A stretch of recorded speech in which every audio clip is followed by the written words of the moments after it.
Well, Tim did such a fine job prompting you and getting you to clap. We need you during the offering. Just kind of help out with that part of it. That'd be great. We're glad that you're here. Do you know the name Jason Michaelway? Jason Michaelway. Do you know that name? Jason Michaelway. He's a great athlete. You probably wouldn't know him. He's a high school student. He is a student at Greece Athena High School in Rochester, New York. Last basketball season, oh, by the way, I guess I need to mention that Jason deals every day with autism. He's kind of a special ed kind of guy that goes to school and deals every day with autism. And we all know that autism is very much a mystery, is it not? They're not quite sure what causes autism. They're not quite sure how to deal with autism all the time. And yet there are students that deal with it every day. But Jason was one of those kids. But Jason loves sports more than anything else in the world. And so the basketball coach made him the manager of the Greece Athena High School basketball team. He did things like pick up sweaty towels, make sure that the basketball players had water. He made sure the chairs were set up for the team. He did all these kind of menial tasks that nobody else would want to do. But Jason loved basketball so much that he did not see that as a problem. He enjoyed doing it.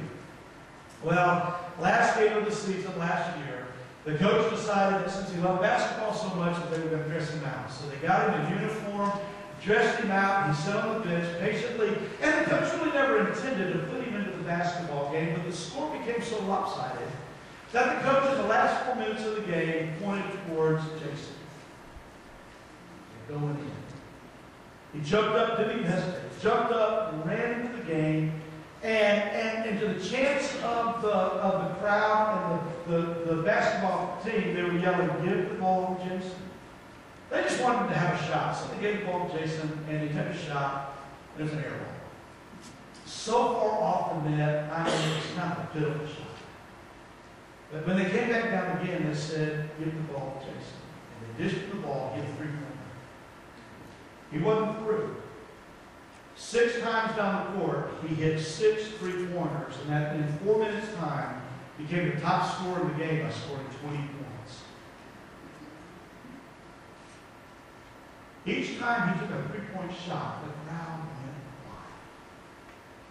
They cheered. They jumped to their feet.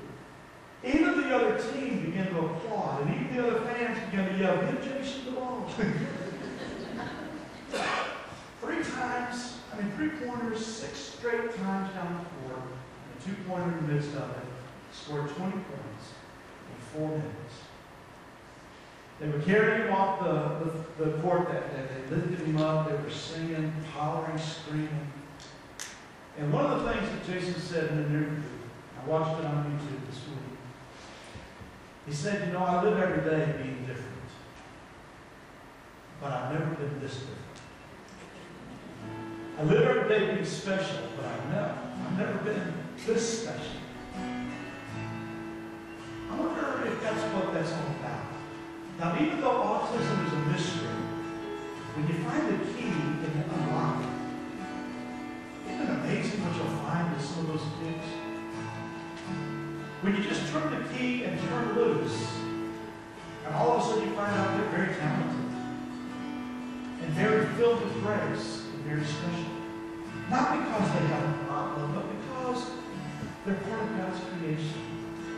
I wonder if that's what it meant when Paul referred to the gospel as a mystery.